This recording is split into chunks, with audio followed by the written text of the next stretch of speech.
मैं बता नहीं सकती आज के ना कितने काम थे जीपी पे आने के।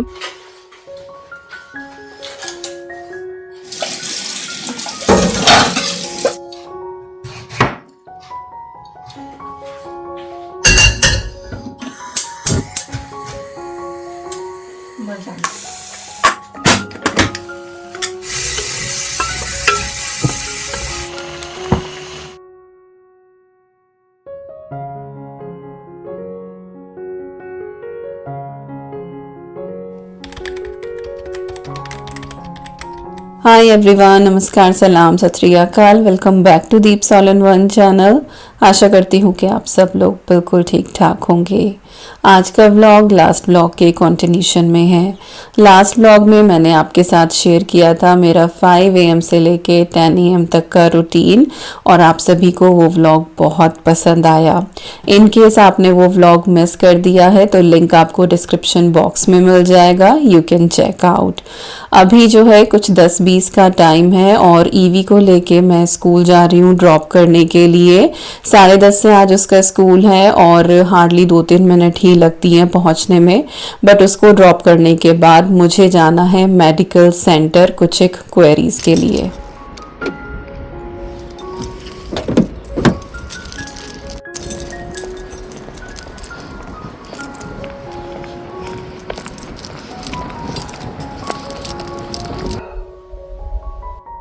मैं बता नहीं सकती आज के ना कितने काम थे जीपी पे आने के। पहला मुझे अपनी दवाई ऑर्डर करनी थी। वैसे फ़ोन पे भी कर सकते हैं बट फ़ोन लाइन्स इतनी बिजी रहती हैं कि आपको 5 से 10 मिनट, 15 मिनट, 20-25 मिनट लग जाते हैं कॉल पे। तो मुझे वो करनी थी। मेरा मेडिकल एग्जाम्पशन है तो मुझे वो फॉर्म फिल करना था। एवरी 5 ईयर पे वो रिन्यू होता है, तो वो एक्सपायर होने वाला था अभी जून एंड में। तो मुझे वो रिन्यू करना था, उसका फॉर्म मैंने फिल किया। और क्या था, स्मीयर टेस्ट होना है जो सर्विकल कैंसर होता है ना, तो यहाँ पे एवरी आई थिंक 3 और 4 ईयर पे जो है उसका ये टेस्ट करते हैं। तो स्मीयर टेस्ट होता है और वो मुझे बुक करना था, लेटर आया हुआ रखा था, तो वो भी किया। लकीली मुझे कल का ही अपॉइंटमेंट मिल गया, तो कल फिर से आना है मुझे। 11:45 बजे का मिला मुझे अपॉइंटमेंट, तो वही ईवी को ड्रॉप करके then I will come here. और बस स्मीयर टेस्ट के बाद ना बड़ी दिक्कत सी होती है। इट्स ना वो ना वजाइनल स्वाब लेते हैं। स्वाब क्या, वो बहुत ही गरारी सी चलती है, वो बहुत ही किटकिट की आवाज़ आती है, तो इतना पेनफुल नहीं होता बट वो फीलिंग बड़ी अजीब सी होती है। ओके, वो होना था। और जी क्या, एक चीज़ और थी, 4 चीज़ थी। हाँ, मेरा मार्च में हुआ था ना थायराइड टेस्ट। यूजुअली ये लोग एवरी 6 मंथ पे करते हैं, बट उस टाइम पे क्योंकि मुझे वो बीपी का भी इशू हुआ था, दिसंबर वाला, मार्च में जो है वो फॉलोअप हुआ था। यहाँ अपॉइंटमेंट्स बहुत लेट होते हैं, तो मुझे कुछ ऐसा ध्यान था कि डॉक्टर ने कहा था कि जून में आके एक बार दिखाना। तो मुझे वो समझ नहीं आ रहा था कि वो डॉक्टर को दिखाना था, लाइक रूटीन चेकअप रिपीट कुछ होना था, या फिर मेरा टेस्ट दोबारा होना था। तो वो पूरी रिपोर्ट जो है वो चेक करवाई मैंने रिसेप्शनिस्ट से कि पता करो कहीं ऐसा ना हो मैं कोई अपॉइंटमेंट मिस कर दूं या फिर मुझे बुक करना हो कुछ भी। तो उसने चेक किया तो एवरीथिंग इज़ फाइन। और अगस्त में होगा मेरा जो नेक्स्ट है थायराइड का टेस्ट। लेकिन नेक्स्ट मंथ जुलाई में मेरा एक हॉस्पिटल अपॉइंटमेंट है। आपको ध्यान होगा पिछले महीने भी आई थिंक मैं गई थी, तो मेरा ईसीजी वगैरह होना था, तो थोड़ी सी ईसीजी मेरी ख़राब आई थी। तो उसके बाद के कुछ एक टेस्ट होना है हाइपरटेंशन के। तो ये आज फाइनली ये वाला काम जीपी का मैंने डन किया।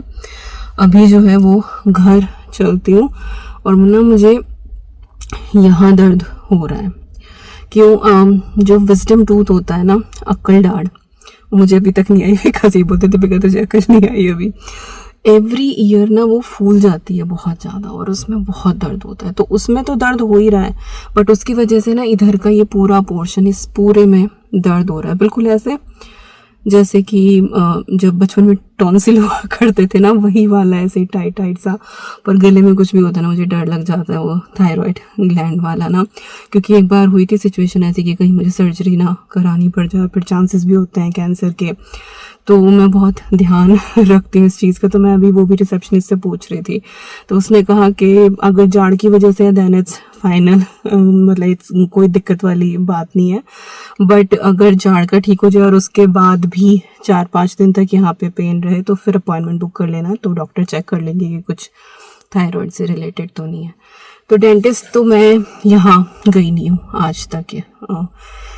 ज़रूरत ही नहीं पड़ी मुझे, टच वुड मेरे दांत जो है वो ठीक ठाक है, बस ये अक्ल दाढ़ी मुझे परेशान करती है। तो देखो क्या होता है, अभी है तो उसी की वजह से हर बार होता है ऐसा, बट ये मुझे इस बार थोड़ा सा ज़्यादा लग रहा है। क्या पता भाई एज बढ़ रही है तो थोड़ा ज़्यादा होता हो। बताओ, मैं अब 39 की हो जाऊँगी अगस्त में, अब तक मेरी अक्ल दाढ़ नहीं आई विजडम टूथ। गर्मी लग रही है अब यहाँ। चलो चलते हैं घर, फिर चल के मुझे खाना भी बनाना है। घर जैसे ही पहुंची तो मेरा एक पीआर पैकेज आया हुआ था and it was sooner than expected. मुझे था नहीं कि आज डिलीवरी आ जाएगी and I am so happy to receive it.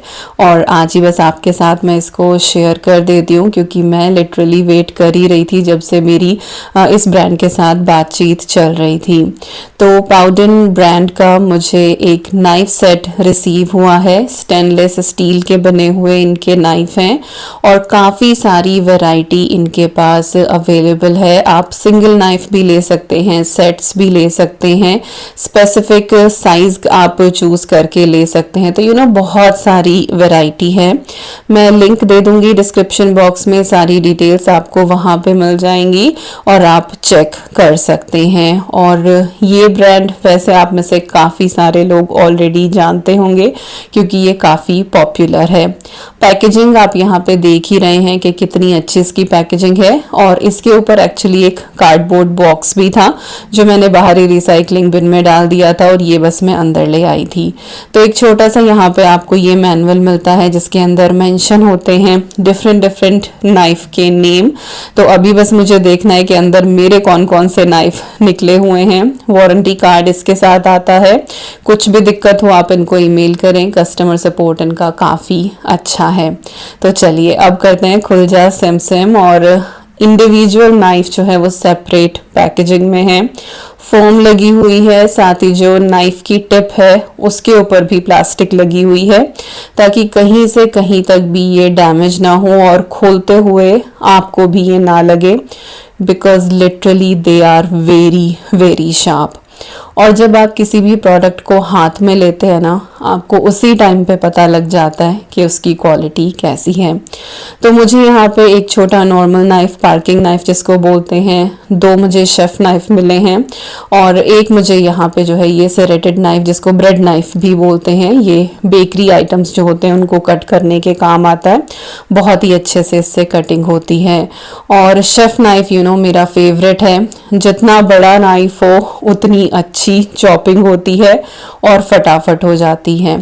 तो सारे नाइफ मैंने निकाले बॉक्स में से एंड ये बॉक्स आप रीयूज भी कर सकते हो बहुत सारी चीज़ें ऑर्गेनाइज करने के लिए, क्योंकि इसमें जो है वो एक मैग्नेटिक डॉट भी लगी हुई है क्लोजर के लिए। तो खैर नाइफ मैंने निकाले, इसके बाद इनको मैंने अच्छे से सोपी वाटर से क्लीन किया, लाइक स्पंज से क्लीन किया और उसके बाद मैंने इनको वॉश किया और ड्राई करने के बाद इसको फिर हम यूज़ करने वाले हैं। देखते हैं कैसे निकलते हैं। आज ट्रैफिक बहुत ज़्यादा था, आते आते टाइम लग गया मेरे को। मैं फटाफट खाना बना देती हूँ। और आज क्या बनाने वाली हूँ, आज बहुत ही टेस्टी सी मेथी मटर मलाई बनाऊँगी मेरे स्टाइल में। और घर की फ्रेश मेथी है, धो के मैंने रख दी थी ये ऑलरेडी। और घर की मेथी होती है ना, उसकी स्टेम्स बहुत ज़्यादा हार्ड नहीं होती है, तो मैं पत्ता अलग नहीं कर रही हूँ, मैं इसको ऐसे ही फाइनली चॉप कर लूँगी।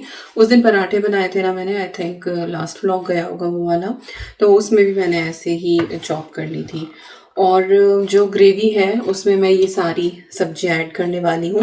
बेसिकली मैं मखनी ग्रेवी बनाऊंगी और प्याज और इसके अंदर जाएंगी, वो फ्रिज में रखी हुई हैं चॉप की हुई, तो बस नॉट चॉप की हुई, पील की हुई, उनको बस निकाल के वॉश करके और फिर मैं सबसे पहले प्रेशर कुकर में मसाला बना लेती हूँ, फटाफट बन जाता है।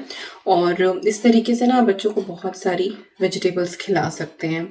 Advika I am not sure कि वो मेथी मटर मलाई खाएगी क्या, क्योंकि मटर एक ऐसी चीज़ है जो उसे नहीं पसंद है, हाइड करके ही खिलानी पड़ती है। तो ग्रेवी को वही मैं 2 पार्ट में कर लूँगी और पनीर रखा हुआ है तो उसके लिए फिर मैं शाही पनीर बना दूँगी और बाकी सबकी मेथी मटर मलाई हो जाएगी। तो चलिए नए नए नाइफ से जो है वो चॉप करते हैं और बनाना शुरू करते हैं।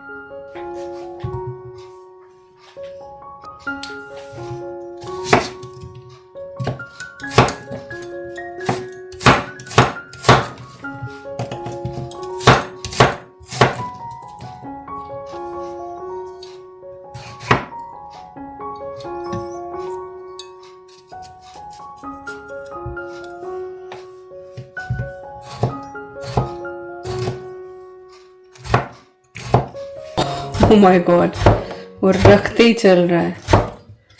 I love it, I love it। Tomato को जब आप स्किन के साथ कट करते हैं ना, और अगर नाइफ उसके ऊपर रखते ही वो एकदम से कट जाता है, इसका मतलब है कि आपका नाइफ बहुत शार्प है। तो जब मैं टमाटो कट कर रही थी आपने देखा ही था कि नाइफ जैसे ही रखा वो एकदम से कट ही गया। अदरवाइज कई बार टमाटो कट करते हुए हमें जो है जिगजैग मोशन में नाइफ चलाना पड़ता है, लेकिन आज ऐसा कुछ नहीं हुआ और बहुत अच्छे से इसने टमाटो को चॉप कर दिया। इसके बाद जो पार्किंग नाइफ है ये भी बहुत अच्छे काम किए हैं। आपने खुद ही देखा है कि किस तरीके से कैरेट को उसने फटाफट चॉप कर दिया। जुकीनी तो खैर सॉफ्ट होती है, इसके ऊपर तो हल्का नाइफ भी चल ही जाता है, बट मैंने सारे ही आपको यहाँ पे यूज करके दिखाए हैं और सारे ही ये बहुत बढ़िया चल रहे हैं। और सबसे बड़ी बात कि ये स्टेनलेस स्टील के हैं। कई बार हम जो है वो लोहे का नाइफ ले लेते हैं और फिर ना वो खराब होने का उसका डर रहता है।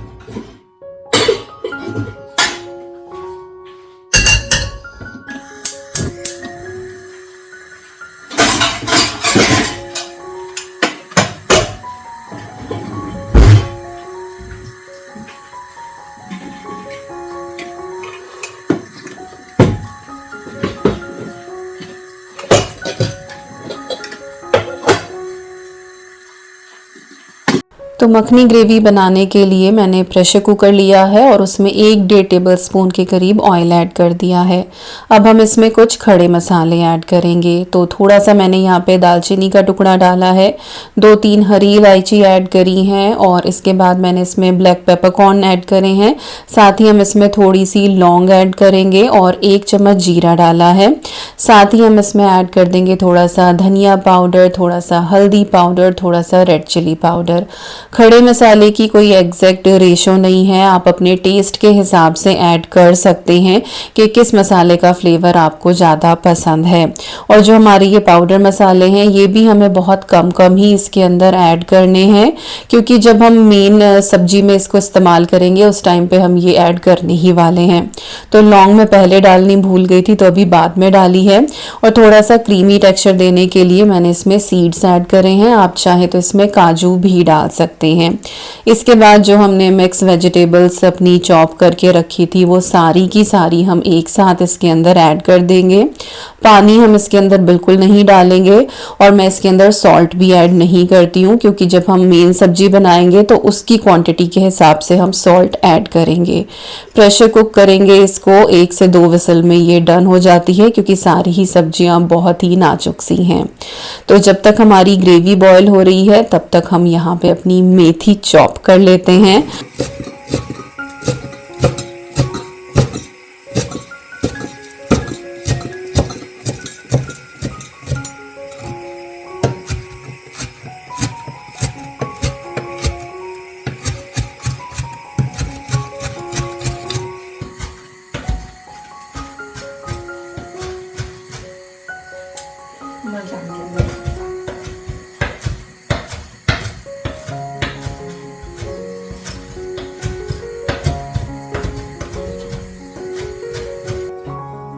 किचन में काम करते हुए अगर आपके पास राइट टूल्स हैं, राइट गैजेट हैं, तो काम करने में और भी ज़्यादा मज़ा आता है और आपका काम बहुत आसानी से हो जाता है।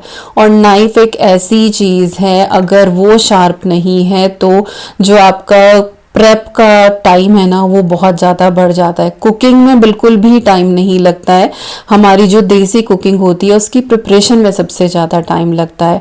और अगर आपका नाइफ ब्लंट होगा, वो सही से काम नहीं कर रहा होगा, तो आपको बहुत टाइम लगने वाला है। तो थैंक यू सो मच पाउडिन for sending me such beautiful knife set और they are working really good. आप सभी के लिए लिंक डिस्क्रिप्शन बॉक्स में है और मेरी तरफ से thumbs up and I am very happy. आप मुझे एवरी वीडियो में यूज करते हुए देखेंगे ही। सिर्फ ये सेरेटेड नाइफ बचा था, तो रात को मैंने जो है ये बंस जो बनाए हुए थे ये मैंने कट किए थे, तो वो मैं आपको कट करके दिखा रही हूँ। तो बहुत ही नीटली बिल्कुल एक ही स्ट्रोक में इसने ब्रेड को भी कट कर दिया है। तो पांचों नाइफ का यहाँ पे मैंने आपको रिव्यू दे दिया है।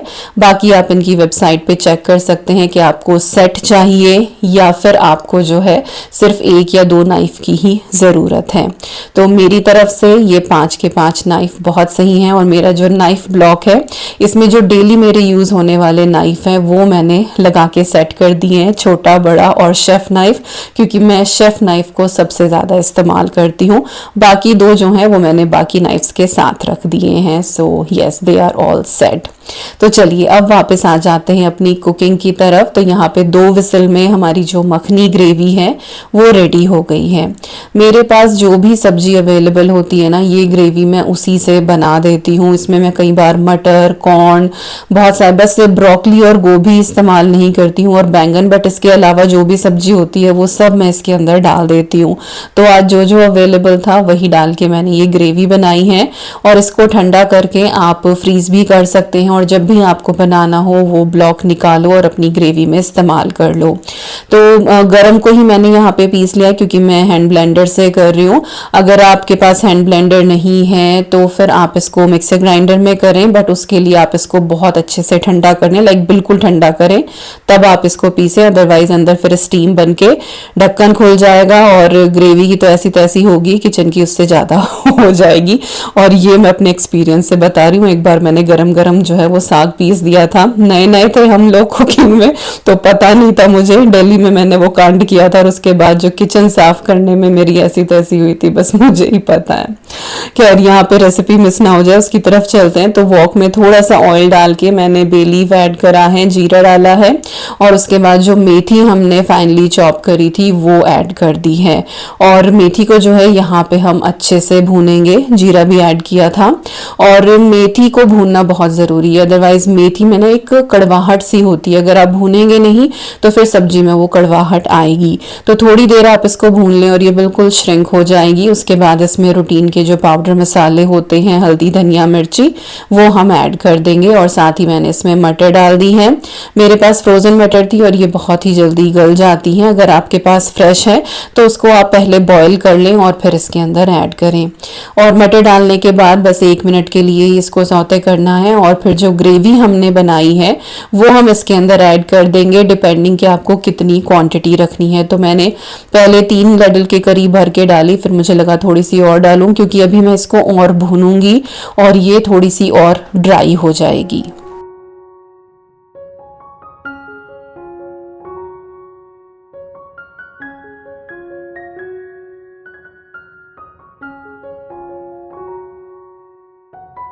तो यहाँ पे मैंने टोटल 4 लडल भर के इतनी क्वांटिटी में बनाई है। और ये जो सब्जी है ना, ये मैं और विकास ही खाने वाले हैं, बच्चों को ये इतनी ज़्यादा पसंद आती नहीं है, तो इसी वजह से मैं थोड़ी ही बना रही हूँ। बट ये बनती बहुत ही कमाल की है। ईवी थोड़ा बहुत खा लेती है, बट जिस चीज़ में मटर होती है अदवी बड़ी आनाकानी करती है खाने में। तो अब मैंने इसमें टेस्ट के हिसाब से नमक भी डाल दिया और थोड़ा सा मैंने गरम मसाला डाला है। अब फ्लेम को जो है वो स्लो टू मीडियम करके इसको कवर करके हम अच्छे से पक पकने देंगे, बीच बीच में चलाएंगे। इधर जो है मैं शाही पनीर बना रही हूँ क्योंकि अद्वी ऑब्वियसली वो नहीं खाएगी, तो ये मैं और ज़्यादा ही बना रही हूँ ताकि शाम को हमारा ये काम आ जाए। तो कढ़ाई में मैंने थोड़ा सा ऑयल डाल के और सौंफ का तड़का लगाया है, जीरे का तड़का नहीं लगाया है। और सौंफ जो है ना वो दरदरी कूट के मैं रखती हूँ। इसके बाद पाउडर मसाले ऐड करे हैं, हल्दी, धनिया, मिर्ची, और पनीर अभी आपके सामने मैंने कट किया ही था। घर का बना हुआ पनीर है ये और बहुत अच्छा सेट होता है।